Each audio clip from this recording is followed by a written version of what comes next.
Welcome from the Mobile World Congress 2015, where we have here the Samsung Galaxy S6 Edge on the left, the S6 in the middle, and then we have also the HTC One M8 here on the right. So it's not the M9, not the latest flagship that was announced at the Mobile World Congress, but from the last year we have still a metal design on this one, and actually the M9 didn't change much, so that's maybe also a competitor. I'm not sure actually in terms of waterproofness. None of them are waterproof. We have here still the dual speakers on the HTC. Samsung has now a beautiful also metal design, but only the speaker still here on the bottom, a little bit like on the Apple iPhone, but also they are slimmer, they have wireless charging built in. HTC doesn't have, for example, wireless charging, but they have, for example, double tap to wake up, which Samsung doesn't have. The only thing Samsung has here is on the Edge that you can here go on the side, do this, and then you will get some notifications actually here on the side that tell you a little bit about time and stuff like that, but you still have to fully unlock it with one of the buttons to get in.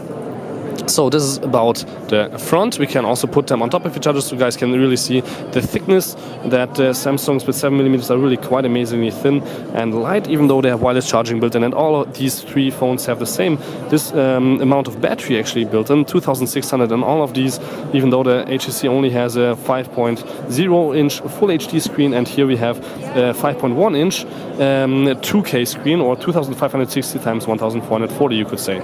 So let's turn all of these around. Of course, with Samsung you have different color options, with HTC also, but here we have a metal back cover which feels quite nice, but actually also here the glass is quite amazing with the Gorilla Glass, which is kind of scratch proof, that you don't actually have on the on the HTC, where we already have, after a few months of usage, a few scratches built in. What you can also see now here is that we have the 4 megapixel ultra pixel camera here, which is really not that good of a camera if you think about the megapixels. Here we have 16, and also the heart rate sensor built in on the top. Here there's a refocus camera, which HTC got actually rid of in the M9, so they didn't believe in it either.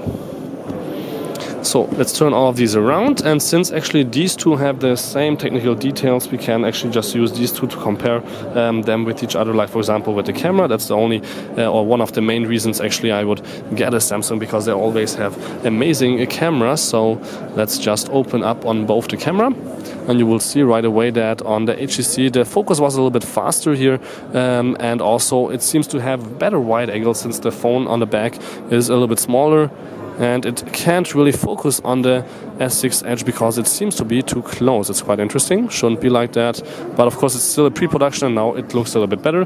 Both have the maximum display brightness right now, so actually there the Samsung could be a winner because it just looks better. Let's turn the cameras around, where you can see that the selfie camera of the Samsung is a lot better, because there's a lot more people fitting in the picture. You can you have 5 megapixel versus, I think, maybe also 5 megapixel, I'm not sure, on the HTC One M8, but yeah, both look quite good. But here I look kind of sick or strange, or just too red, like I would have been too long in the sun. On the Samsung it looks just a little bit more natural. So that was actually already it with my comparison of the HTC One M8 with the Samsung Galaxy S6 and the S6 Edge here at the Mobile World Congress 2016. Of course, as I said, it's not really fair, since the HTC is 1 year old and already with a price of about $400, yeah, half the price than the S6 devices, but maybe still a good phone. So this was my comparison. Thank you much for tuning in. Don't forget to subscribe, and till next time, peace and again.